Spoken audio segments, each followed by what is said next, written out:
너의 마음 그대로 너의 모습 그대로 사랑해 사랑해 사랑해 너는 검다하지만 나에게 아름답던 나 너는 멀리 왔다 하지만 널 따라 나도 왔던 나 너는 나의 전부란다 널 위해 날 주었던 나 그런 너는 나의 눈에 너무나 아름답다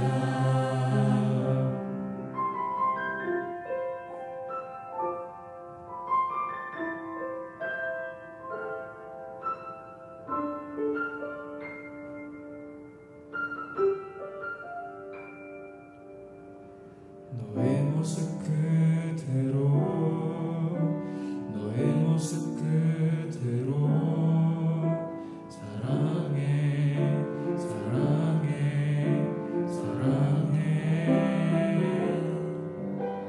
너의 마음 그대로 너의 모습 그대로 사랑해 사랑해 사랑해 너는 검다하지만 나에게 아름답던 나 너는 멀리 왔다 하지만 널 따라 나도 왔던 나 너는 나의 전부란다 널 위해 날 주었던 나 그런 너는 나의 눈에 너무나 아름답다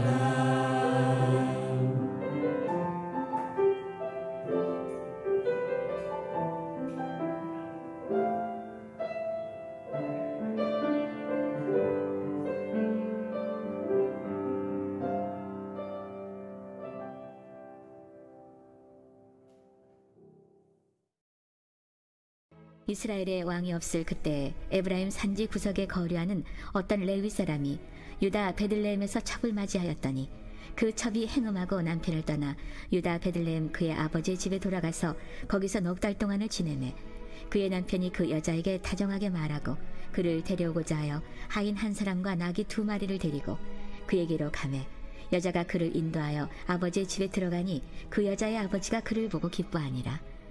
그의 장인 곧 그 여자의 아버지가 그를 머물게 하매 그가 3일 동안 그와 함께 머물며 먹고 마시며 거기서 유숙하다가 넷째 날 아침에 일찍이 일어나 떠나고자 하매 그 여자의 아버지가 그의 사위에게 이르되 떡을 조금 먹고 그대의 기력을 돋은 후에 그대의 길을 가라 하니라.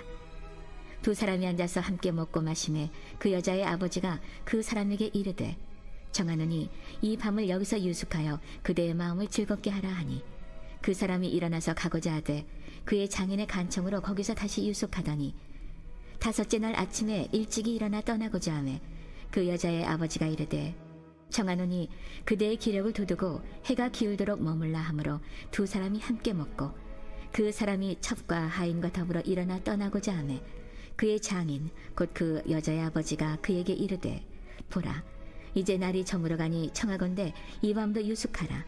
보라 해가 기울었느니라. 그대는 여기서 유숙하여 그대의 마음을 즐겁게 하고 내일 일찍이 그대의 길을 가서 그대의 집으로 돌아가라 하니 그 사람이 다시 밤을 지내고자 아니하여 일어나서 떠나 여부스 맞은편에 이르렀으니 여부스는 곧 예루살렘이라. 안장지운 나귀 2마리와 첩이 그와 함께 하였더라.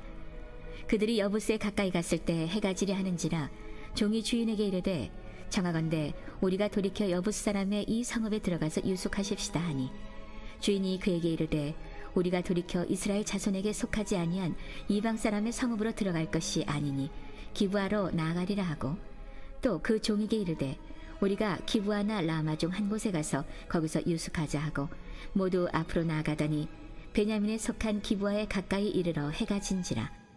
기브아에 가서 유숙하려고 그리로 돌아 들어가서 성읍 넓은 거리에 앉아 있으나 그를 집으로 영접하여 유숙하게 하는 자가 없었더라. 저녁 때에 한 노인이 밭에서 일하다가 돌아오니 그 사람은 본래 에브라임 산지 사람으로서 기브아에 거류하는 자요 그곳 사람들은 베냐민 자손이더라. 노인이 눈을 들어 성읍 넓은 거리에 나그네가 있는 것을 본지라. 노인이 묻되 그대는 어디로 가며 어디서 왔느냐 하니 그가 그에게 이르되 우리는 유다 베들레헴에서 에브라임 산지 구석으로 가나이다. 나는 그곳 사람으로서 유다 베들레헴에 갔다가 이제 여호와의 집으로 가는 중인데 나를 자기 집으로 영접하는 사람이 없나이다. 우리에게는 나귀들에게 먹을 집과 여물이 있고 나와 당신의 여종과 당신의 종인 우리들과 함께 한 청년에게 먹을 양식과 포도주가 있어 무엇이든지 부족함이 없나이다 하는지라. 그 노인이 이르되 그대는 안심하라. 그대의 쓸 것은 모두 내가 담당할 것이니 거리에서는 유숙하지 말라 하고 그를 데리고 자기 집에 들어가서 나귀에게 먹이니 그들이 발을 씻고 먹고 마시니라. 그들이 마음을 즐겁게 할 때에 그 성읍의 불량배들이 그 집을 에워싸고 문을 두들기며 집주인 노인에게 말하여 이르되 내 집에 들어온 사람을 끌어내라. 우리가 그와 관계하리라 하니 집주인 그 사람이 그들에게로 나와서 이르되 아니라. 내 형제들아 청하노니 이 같은 악행을 저지르지 말라. 이 사람이 내 집에 들어왔으니 이런 망령된 일을 행하지 말라. 보라, 여기 내 처녀딸과 이 사람의 첩이 있은즉 내가 그들을 끌어내리니 너희가 그들을 욕보이든지 너희 눈에 좋은 대로 행하되 오직 이 사람에게는 이런 망령된 일을 행하지 말라 하나 우리가 듣지 아니하므로 그 사람이 자기 첩을 붙잡아 그들에게 밖으로 끌어내매 그들이 그 여자와 관계하였고 밤새도록 그 여자를 능욕하다가 새벽 미명에 놓은지라. 동뜰 때 여인이 자기의 주인이 있는 그 사람의 집 문에 이르러 엎드러져 밟기까지 거기 엎드려져 있더라. 그의 주인이 일찍이 일어나 집 문을 열고 떠나고자 하더니 그 여인이 집 문에 엎드려져 있고 그의 두 손이 문지방에 있는 것을 보고 그에게 이르되 일어나라. 우리가 떠나가자 하나 아무 대답이 없는지라. 이에 그의 시체를 나귀에 싣고 행하여 자기 곳에 돌아가서 그 집에 이르러서는 칼을 가지고 자기 첩의 시체를 거두어 그 마디를 찌고 12덩이에 나누고 그것을 이스라엘 사방에 두루 보내매 그것을 보는 자가 다 이르되 이스라엘 자손이 애굽 땅에서 올라온 날부터 오늘까지 이런 일은 일어나지도 아니하였고 보지도 못하였도다. 이 일을 생각하고 상의한 후에 말하자 하니라.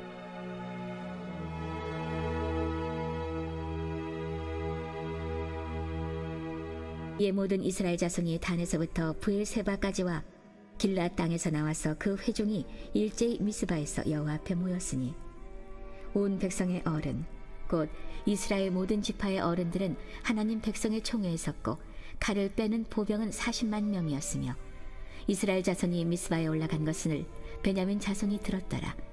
이스라엘 자손이 이르되 이 악한 일이 어떻게 일어났는지 우리에게 말하라 하니 레위 사람 곧 죽임을 당한 여인의 남편이 대답하여 이르되 내가 내 첩과 더불어 베냐민에 속한 기브아에 유숙하러 갔더니 기브아 사람들이 나를 치러 일어나서 밤에 내가 묵고 있던 집을 에워싸고 나를 죽이려 하고 내 첩을 욕보여 그를 죽게 한지라. 내가 내 첩의 시체를 거두어 쪼개서 이스라엘 기업의 온 땅에 보냈나니 이는 그들이 이스라엘 중에서 음행과 망령된 일을 행하였기 때문이라.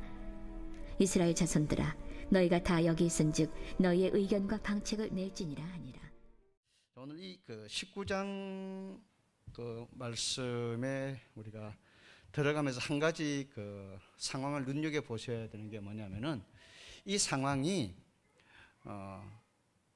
상당히 좀 남성 위주 이데올로기가 전제되어 있는 기록이라는 거예요. 우리가 좀 읽어보시면 여성들은 상당히 좀 불편해요. 이 내용이.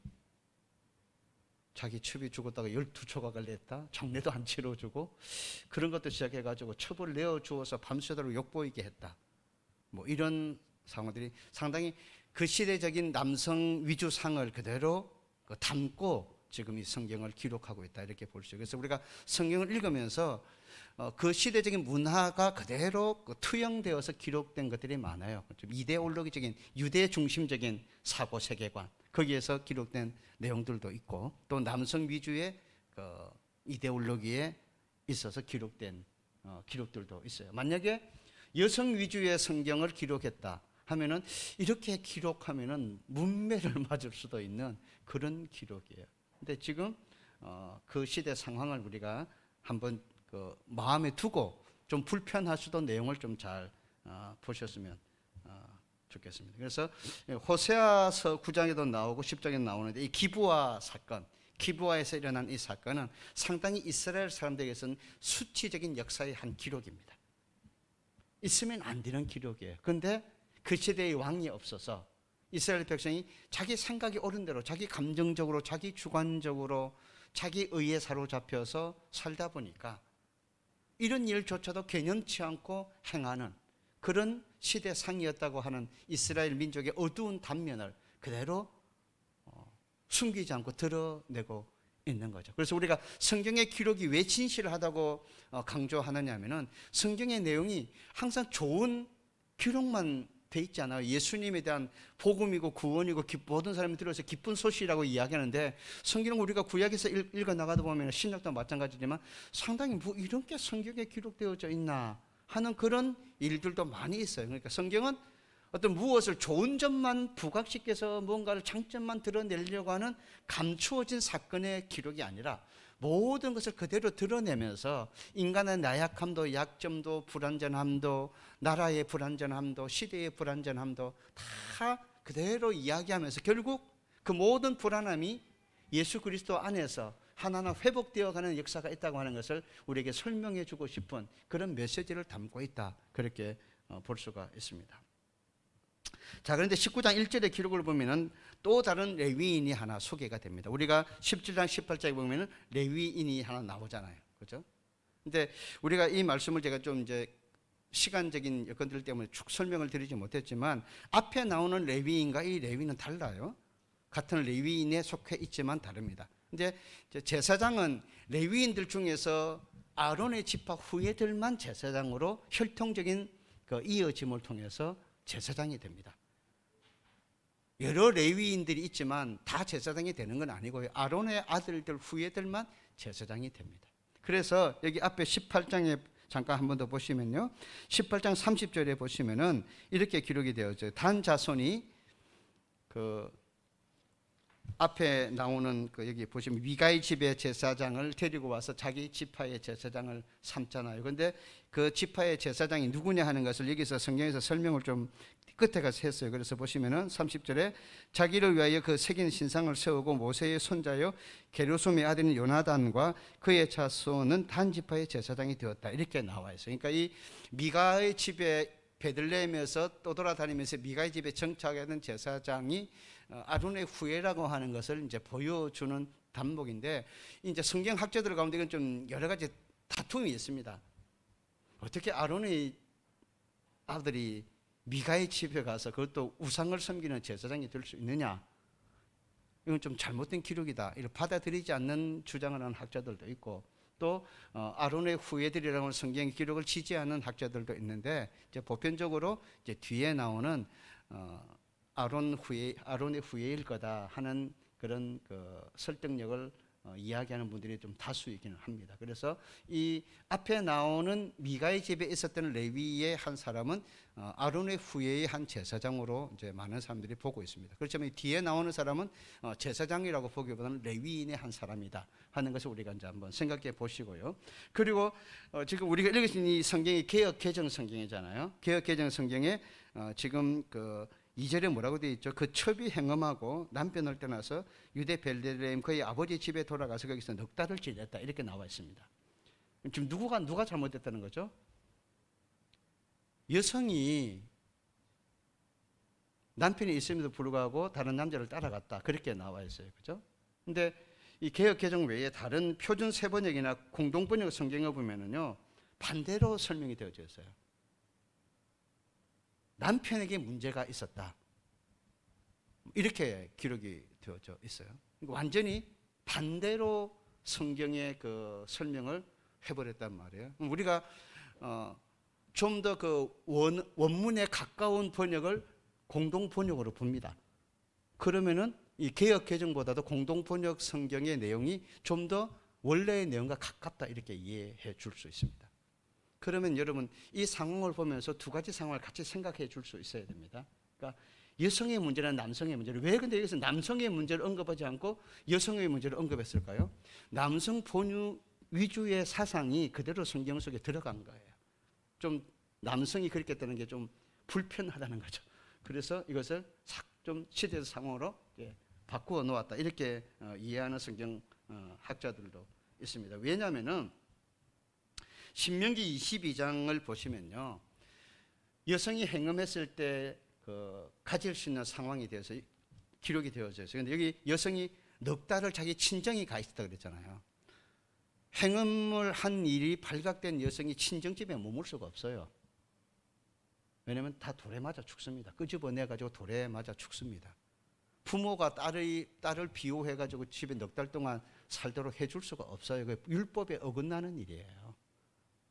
그것이 이제 사실인 것이 발각되었을 경우에는 다 그 가족들까지 돌에 맞아 죽을 수도 있는 그런 상황이 신명기 22장에 기록되어져 있단 말이에요. 그러니까 그 신명기 22장의 기록을 전제로 이 상황을 보아도 이 상황은 여성에게 문제가 있는 상황이 아니고 남성에게 문제가 있는 상황이다 하는 것을 우리가 좀 더 정확하게 볼 수가 있습니다. 그런 성경의 다른 한 관점을 여러분들이 이해하시면서 이 내용을 조금 이제 보셨으면 좋겠습니다. 그리고 그 뒤에 나오는 이 2절의 말씀도 70인 역이라고 하는 그 성경이 있는데 히브리 원래 원문 성경을 헬라어로 바꾸어서 기록한 성경을 70인 성경이라 그렇게 말하거든요. 그 70인 성경에도 그녀가 그에게 화를 내었다 이렇게 나와 있단 말이에요. 그러니까 그 첩이 행음하고 남편을 떠나 이렇게 나온 게 남편이 행음함으로 그녀가 화를 내었다 이렇게 설명이 되어 있거든요. 그러니까 문제의 본질은 남편에게 있다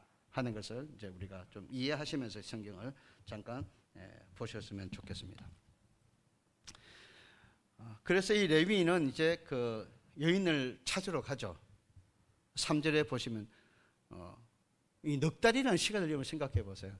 넉 달 동안 안 갔다는 거잖아요. 찾으러 안 갔다는 이야기잖아요. 그렇죠? 잘못은 누가 하고요? 지가 해놓고 넉 달 동안 안 갔다는 거예요.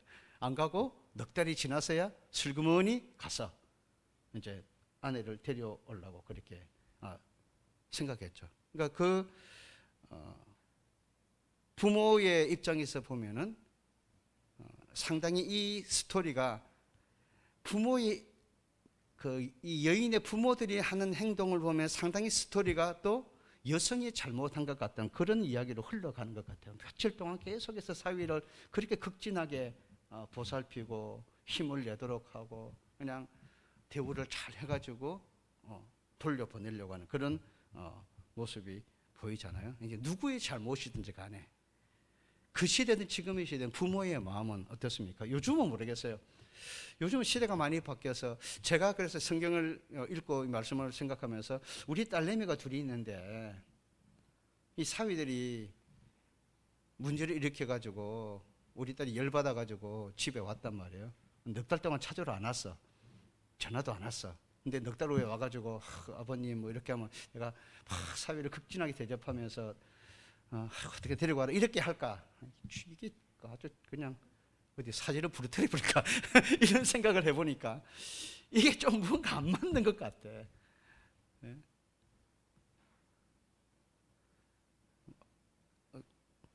김 부기님 어떻게 하시겠어요? 김 부기님 용서해 주실 거예요, 사위?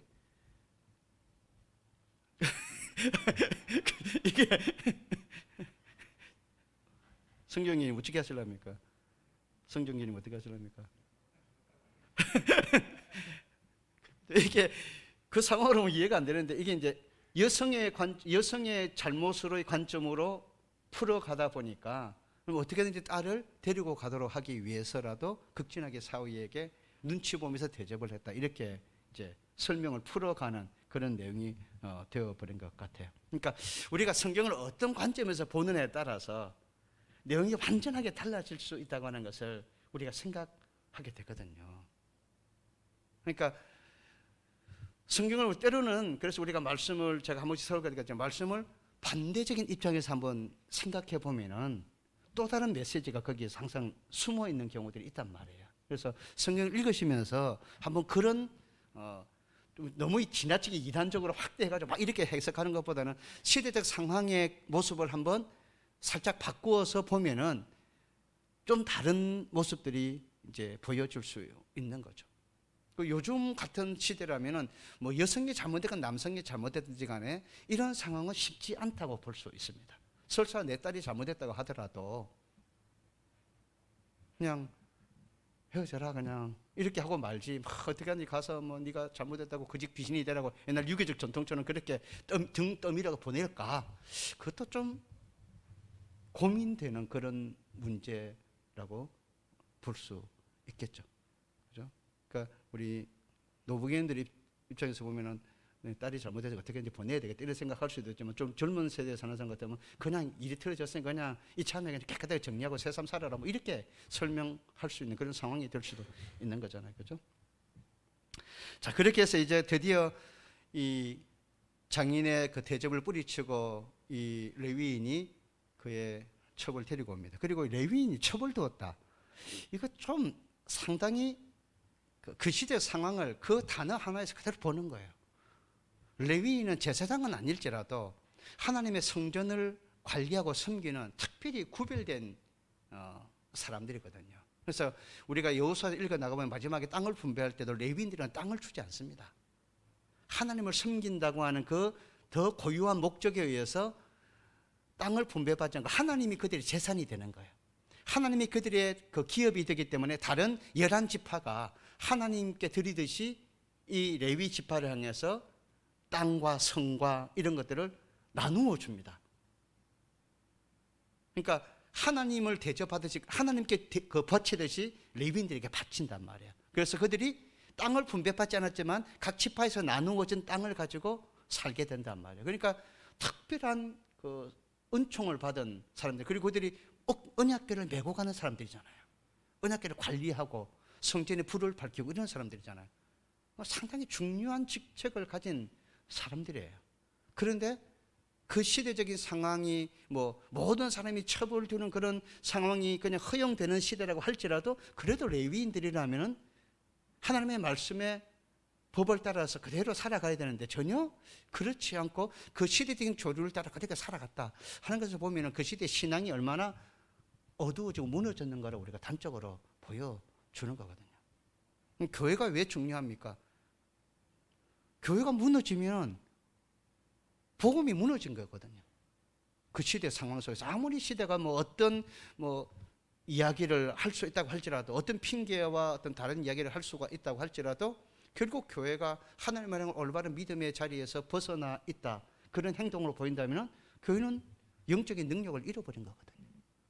그러니까 늘 그런 면에서 막 어떤 그 비난의 화살이 교회에 쏟아져도 교회는 그 비난의 화살에 똑같이 대응하면서 악을 악으로 갚는다든지 이렇게 그 자세를 취하는 것은 올바르지 않은 거예요. 그냥 좀 바보 같지만 늘 약자처럼 그렇게 품고 이해하고 그냥 참고 그렇게 하는 것이 십자가에서 마지막 모든 것을 다 내놓고 죽으시는 예수의 모습을 교회가 그대로 지니는 모습이라고 볼 수 있으니까요. 그래서 혈과 육에 대한 싸움을 싸우기보다는 영적인 싸움을 싸우려고 하는 것이 교회고 성도잖아요. 그러니까 어떤 문제를 봤을 때 한 번 더 육의 반응을 일으키기 전에 영적으로 어떤 자세를 우리가 취해야 될 것인가를 한 번 더 생각해 볼 줄 아는 그런 지혜와 분별력이 오늘날 교회와 성도들에게 꼭 필요한 거죠. 내가 뭐 약하기 때문에 뭐 자존심 상하기 이런 것들을 떠나서 신앙적으로 그렇게 어떤 것이 더 하나님을 기쁘게 하고 올바른 것인지를 한번 생각해 보는 그런 자세들이 우리가 꼭 필요하다고 하는 것이죠.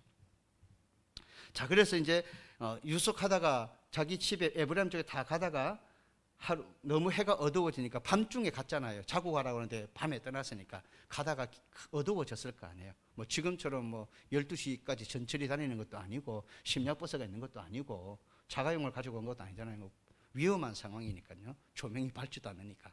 그래서 기브아라고 하는 한 땅에 들어가게 되죠. 거기서 에브라임 출신의 한 노인을 만나잖아요. 그 기브아 땅에 들어갔지만 아무도 나그네를 영접해 주지 않고 성중에도 아무도 거들떠 보지도 않았습니다. 그런데 여기서 에브라임 출신 노인이 이 나그네를 발견하고 이제 자기 집으로 모시고 가게 되어지죠. 그렇죠? 자, 그런데 22절 이후로 보면 문제가 생기죠. 그 성의 불량배들이 찾아왔습니다. 그렇죠? 그래서 어떻게 합니까? 그 너희 집에 찾아온 나그네를 끄집어내라 이렇게 요청을 하죠. 내가 그들과 상관하겠다 이렇게 표현을 했습니다. 자, 이런 말씀을 잠깐 보실까요? 22절입니다. 시작. 그들이 마음을 즐겁게 할 때에 그 성읍의 불량배들이 그 집을 애워싸고 문을 두들기며 집 주인 노인에게 말하 이르되 내 집에 들어온 사람을 끌어내라 우리가 그와 관계하리라 하니. 여기 관계한다는 그 히브리 원 단어가 그 안다는 단어입니다. 뭐 야다 이렇게 말하는데 안다 이런 단어입니다. 이 안다고 하는 단어는 딱 하나의 단어로 설명하기가 좀 어렵습니다. 여러 가지 상황이 그 단어 속에 있습니다. 사람을 만났다는 어떤 의미도 있고 교제한다는 의미도 있고 친숙하게 지낸다 이런 의미도 있고 또 어떤 의미에서는 이제 어떤 부부의 관계를 통해서 그 사람을 더 깊이 알게 되었다 이런 어떤 성적인 관점에서 이것을 설명하기도 하고 다양한 관점에서 이 단어를 안다고 하는 단어를 관계한다고 하는 단어를 쓰거든요. 그렇기 때문에 이제 이 좀 성경을 보수적으로 보시는 분은 이 관계한다는 단어를 동성애적인 관점으로 많이 봅니다. 그래서 이 그 시대의 기브와 사람들이 소돔 고모라성 시대의 사람들처럼 그 나그네가 뭐 젊은 레위인이었는데 잘생겼는데 그래서 데리고 가서 자기들이 어떤 남자와 남자가 부적절한 관계를 성적인 관계를 하려고 이렇게 요구했다 이렇게 해석을 하기도 하는데 단정적으로 다 그렇게 해석하기가 어렵습니다. 자, 여러분 창세기 19장에 나오는 소돔과 고모라의 멸망이 왜 일어났습니까? 그 죄 때문이라고 그랬습니다. 성경의 창세기 19장 읽어보면 소돔과 고모라의 죄가 크다 그렇게 말했지 동성애 때문이다 이렇게 딱 하나의 단어로 설명하지 않았어요. 물론 그 성에 부적절한 동성애적인 모습이 있었습니다. 그렇지만 그것 때문에 소돔과 고모라 성이 망했다 이렇게 몰고 가버리면 안 돼요. 왜냐하면 그 성은 그것뿐만 아니라 그 외에도 다양한 죄들이 도저히 하나님의 용서를 받지 못할 만큼 죄가 쌓이고 쌓였다는 거예요. 그 중에 하나도 동성애적인 성적인 죄도 거기에 들어갔다는 거예요. 그러니까 우리가 좀 이 말씀을 좀 유심히 보셔야 될 게 과연 이 말이 불량배들이 어떤 동성애를 하기 위해서 끄집어내려고 했는지 아니면 이 레위인 앞에 뭐라 그랬죠? 자기 자신이 얼마나 재물이 많은지를 설명했잖아요. 우리는 충분히 많은 것을 가지고 있어서 당신의 집에 데리고 갔다 전혀 피해가 되지 않을 만큼 많은 것을 가졌다고 하는 그런 그 모습도 있었고 또 그 아리따운 그 첩도 젊은 여인도 데리고 갔잖아요. 여러 상황을 우리가 한번 전제해 볼 수 있는 그런 모습인 것을 이제 볼 수가 있습니다. 그래서 이 기브아에 일어났을 때 근데 이 에브라임 사람과 레위 사람이 하는 행동을 보면요 어떻게 됩니까? 끄집어내라 우리가 관계하겠다 참 무슨 일인지 모르지만 뭐 물질을 탐을 내는 건지 성적으로 탐을 내는 건지 아니면은 나그네니까 왜 우리 땅에 들어왔느냐고 뭐 시시비비를 가리기 위해서 뭔가를 요구하기 위해서 불러냈는지 모르겠지만 그러니까 어떻게 합니까? 아니 내 딸을 줄 테니까 또 데리고 온 첩을 내줄 테니까 우리는 내버려 두고 그 연들과 네 육체의 욕심을 해결하고 그런 짓은 하지 말라 이렇게 지금 성경이 설명해 나가고 있잖아요. 여러분 여성의 눈으로 이해가 되십니까? 남자들이 나가가지고 그래 뭐 어떻게 되는 거냐 한번 해보자 뭐 싸우지도 않고 그냥 여성들 볼모로 내보내고 자기들은 문 앞에 들어가가지고 편안하게 밤새 자고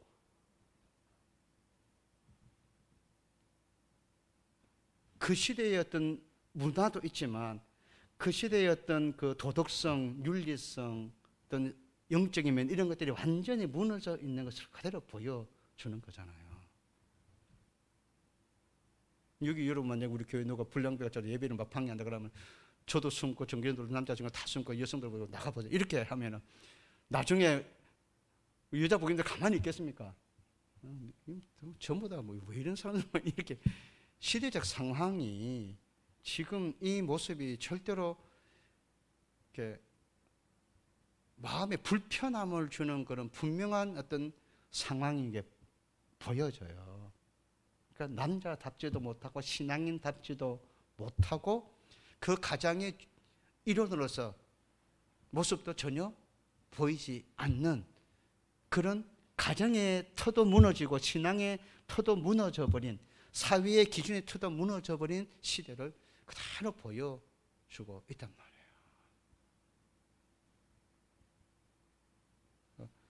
우리 하나님 앞에 믿음의 삶을 살면서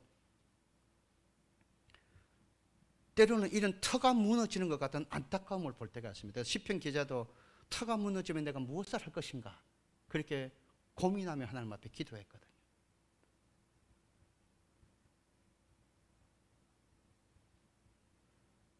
가정의 터가 무너지지 않고 교회의 터가 무너지지 않고 기도의 터가 무너지지 않고 예배의 터가 무너지지 않고 삶의 터전이 나라의 터전이 무너지지 않도록 우리가 얼마나 많이 기도해야 될 것인가를 이 말씀의 내용을 보면서 도전을 받는 거예요.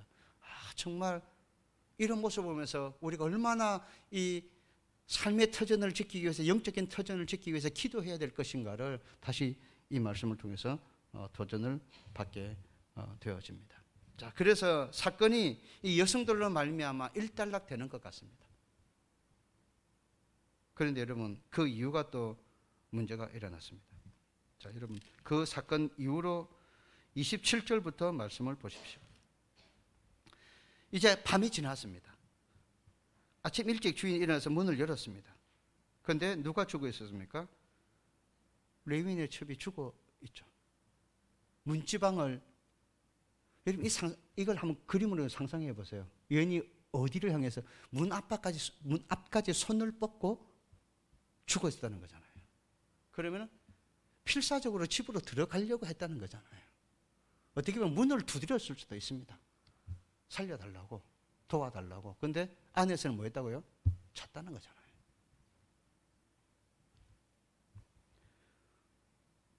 누군가가 우리를 부르고 우리에게 도움을 요청하고 어떤 사랑을 요청할 때 우리가 똑같은 상황에서 문을 닫아버리고 밖에 사람은 죽든지 죽지 않든 나만 피해가 없으면 된다. 나만 살면 된다. 이건 예수님의 마음이 아니에요. 그죠? 신앙의 마음이 아닌 거죠. 우리 이 말씀을 보면서 우리의 신앙을 한번 거울로 비추어 봐야 되는 거예요. 우리가 다 창벽으로 문을 걸어 잠그어 놓고 고통의 소리를 듣지 않으려고 하고 사랑의 손길을 받아들이지 않으려고 하는 그런 모습이 우리에게 없는가 하는 그런 조심스러운 마음이 항상 있는 거예요. 저도 항상 이 두 가지 마음 때문에 갈등하고 고민할 때가 많습니다. 한편으로는 교회가 문이 다 잠겨 있어서 주택에 도움을 요청하는 오는 사람이 아무도 없어서 참 좋다. 이전에는 일행문 여러분 안 가보셨지만 한 도로가입니다. 대문이 없습니다. 여기처럼 교회처럼 그러니까 쑥 열려 바로 들어오면은 교회 문은 잠겨 있거든요. 교회 옆에 주택이 있습니다. 그러니까 교회 문은 안 두드려요. 꼭 오면 이제 집의 문을 두드리는 거예요. 두드려요. 그냥 안 갑니다. 그냥 잠겨 있으면 두드립니다. 나올 때까지. 나오면은 뭐 내놓으라고 하는 거잖아요. 그런 불편함이 없어서 너무 좋아요. 때로는 또 한편으로 가면 생각해보면은 교회마저도 도와달라고 하는 걸 다 차단을 시켜놓고 있다. 교회마저도. 그런 면에서 보면 좀 죄송스럽다 하는 그런 마음이 들 때가 있습니다. 다 거짓으로 도와달라고 합니다. 받아가서 술을 먹든지 뭐 하든지. 그런데 진짜 그저 개 중에 한 명이라도 진짜 배가 고파서 와서 도움의 요청을 했는데 거절해버리는 경우가 있을 수도 있잖아요. 우리가 그 속마음을 정확하게 모르니까 하도 거짓된 사람이 많다 보니까 그런 사람들. 전에 제가 예담에 있을 때는 제가 한 말씀 드렸나요?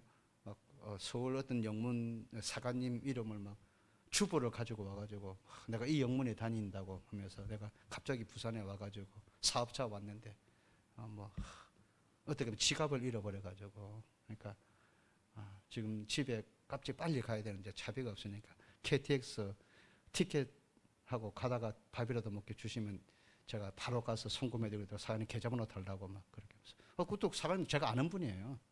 그 영문 부교라고 그러는데 제가 어떻게 그러시냐 참 얼마나 안타까워. 그래서 하나님 이 부교님 사업 잘 되게 축복기도 해주고 제가 호주머니 털어가지고 10만 원인가 이당 명물 그 조그만 명물 있을 때 모든 내가 얼마나 욕을 얻어먹는지 그 돈 주고 나와서.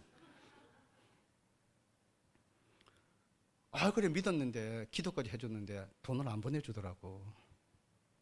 전화를 하니까 전화는 없는 번호라 그러고.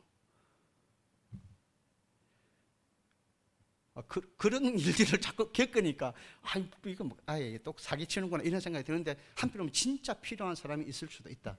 그랬을 때 내가 교회가 도움의 손길을 주지 않으려 아예 차단을 해버렸다 하는 상황이 될 때 과연 하나님이 기뻐하실까 하는 그런 생각을 해보게 돼요. 그 두 가지가 항상 좀 마음에 갈등이 생겨요. 사람이 찾아오면 이걸 줘야 되나 아니면 이거 또 사기치고 내가 당하는 건데 이런 생각이 항상 갈등적으로 생기더라고요. 지금 이 말씀을 보면서 그렇게 모르는 사람도 아니잖아요. 자기가 사랑해서 넉 달 동안 모른 척하다 가가지고 그냥 어떻게든지 또 데리고 가려고 하는 그런 아내였잖아요.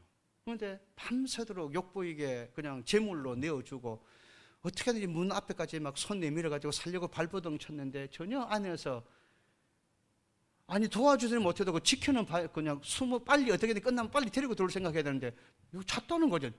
안에서 편안하게 아침 일어나서 문 열어놓고 죽었네? 뭐 이렇게 했다는 거잖아요. 그리고는 어떻게 했다고요? 12조각 내가지고 돌렸다 지파에게. 아내를 장례 치르는 것도 아니고 꼭 이런 방법을 써서 알려야 되나? 이미 증인이 있잖아요. 에브라임 산지의 사람이 증인이 있잖아요. 시체를 12조각 내지 않고 설명을 해도 충분히 할 수 있는 일이거든요. 근데 굳이 이런 방법을 썼다.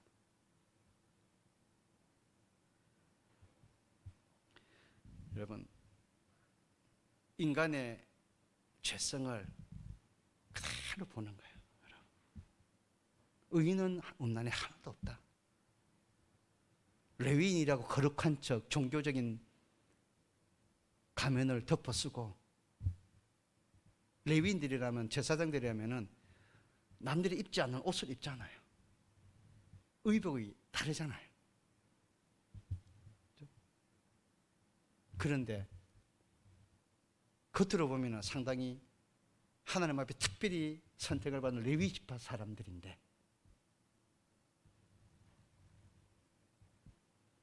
똑같은 죄성에 허덕이는 더 악해져 있는 그런 사람을 만나잖아요. 우리가 스스로를 어렵게 여기는 것처럼 불쌍하고 어리석은 것이 없다는 것을 다시 보는 거예요. 우리는 하나님의 의가 아니면은 살 수가 없는 거예요. 이미 우리는 내 스스로의 어떤 의로움이나 스스로의 착함이나 도덕과 윤리로 구원을 받을 만한 능력을 송두리째 다 잃어버린 존재들이에요. 하나님의 의가 아니면, 예수의 십자가가 아니면 우리는 어떤 모습으로도 하나님 앞에 설 수가 없는 거예요. 그게 우리의 인간됨의 모습이에요. 우리는 그런 존재들이에요. 그럼 우리가 하나님의 그 십자가의 은혜를 모든 것을 얘기하지 않고 자꾸 어느 순간 나의 어려움을 이야기하려고 하는 그런 시대 속에, 그런 신앙 속에 내가 빠져버릴 때가 있습니다. 내가 저 사람보다 어렵다. 어렵습니까, 여러분? 아닙니다. 우리는 하나님 앞에 절대로 어렵지 않습니다. 하나님의 의가 있을 뿐입니다. 하나님의 의가 존재할 뿐입니다. 나에게. 내가 어려운 건 아무것도 없습니다. 예수의 십자가만 내게 존재하는 거예요. 그렇기 때문에 감사하고, 그렇기 때문에 겸손하고, 그렇기 때문에 더 하나님을 바라보는 거예요. 그게 우리 신앙의 자세가 되어야 되는 거예요. 오늘 이 사사기 19장부터 20장 초반부를 설명하면서 오늘 이 교재에 보면은 창세기 19장의 사건을 끌고 왔습니다. 소돔과 기브아의 모습을 비교해 보려고 한 겁니다. 상황이 엇비슷합니다. 롯의 집에도 천사들이 찾아왔을 때 소돔성에 있던 사람들이 천사들을 내보내라고 이야기합니다. 내가 그들과 관계하겠다. 그래서 롯이 자기 딸들을 내보내려고 했잖아요. 근데 좀 다르죠.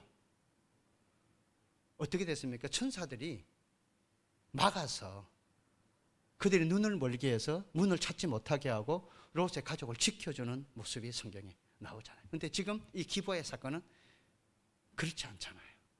그러니까 똑같은 상황이라고 보기에는 조금 약간 다른 면이 있습니다. 하지만 어떤 한번 돌아볼 수 있는 그런 어떤 내용은 되는 것 같습니다.